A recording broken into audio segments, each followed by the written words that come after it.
जय हिंद बच्चों। आज जो है आप लोगों को फिजिक्स का ये इस लेसन का लास्ट टॉपिक होता है।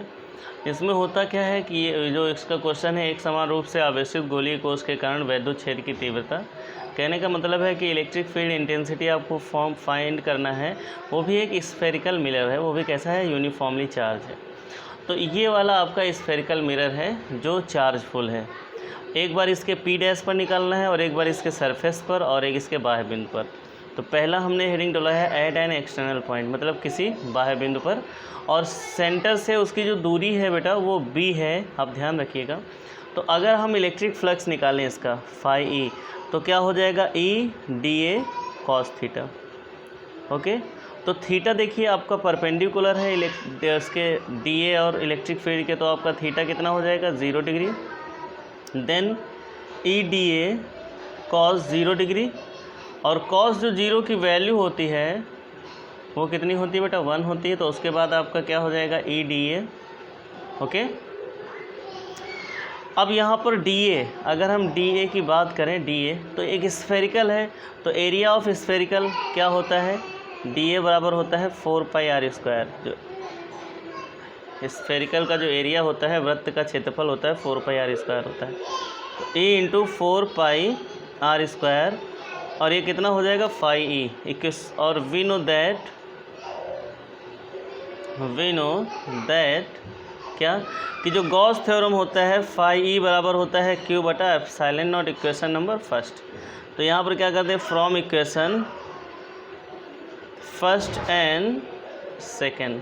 ओके, फर्स्ट क्या है बेटा, E into 4 pi epsilon naught is equal to Q बटा एप्सिलॉन। 4 पाई आर स्क्वायर है बेटा, यहाँ पर 4 pi R square naught epsilon naught. देखिए ये वाला। तो अब हम जब ई की वैल्यू यहाँ पर भेजें तो क्या हो जाएगा, 1/4 पाई एप्सिलॉन नॉट क्यू बटा आर स्क्वायर। ये आपका फार्मूला बन जाएगा। और देखिए यहाँ पर हमने यहाँ से जब एक्सटर्नल पॉइंट के निकाल रहे हैं, तो बताइए डिस्टेंस बी है, तो यहाँ पर क्या हो जाएगा, अगर फार्मूले में देखें तो बी स्क्वायर हो जाएगा ना। तो यहाँ पर भी आपका बी स्क्वायर ही रहेगा और यहाँ पर भी बी स्क्वायर रहेगा। अब अगर हम निकालें कि एट द सरफेस, मतलब पृष्ठ पर, तो पृष्ठ के लिए डिस्टेंस देखिए बेटा क्या है, ए, और सारा तो सब यही रहेगा। तो आप क्या लिख दीजिएगा, 1/4 पाई एप्सिलॉन नॉट क्यू बटा ए स्क्वायर, और सब चीज़ें वही रहेंगी एज इट इज़। अब इनर द सरफेस, मतलब गोले के अंदर, इनर द सरफेस मतलब गोले के अंदर। तो गोले के अंदर अगर हम इलेक्ट्रिक फील्ड की बात करें, तो बताइए गोले के अंदर किसी प्रकार का चार्ज है, नहीं है। तो हम फार्मूला, जब चार्ज नहीं है तो वहाँ पर इलेक्ट्रिक फ्लक्स कितना हो जाएगा, 0 हो जाएगा।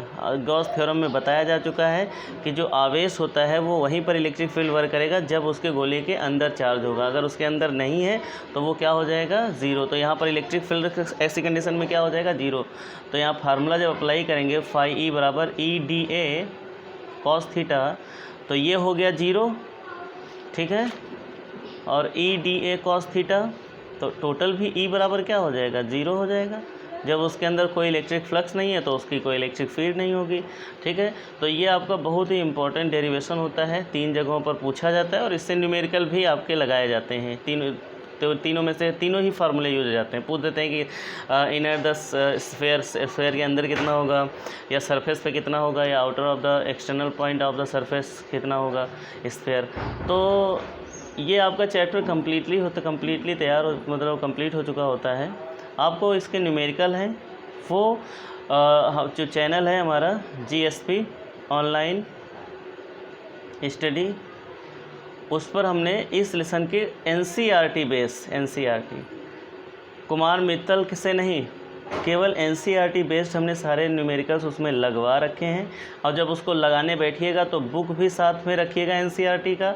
अगर आपके पास NCERT का बुक नहीं है तो आप NCERT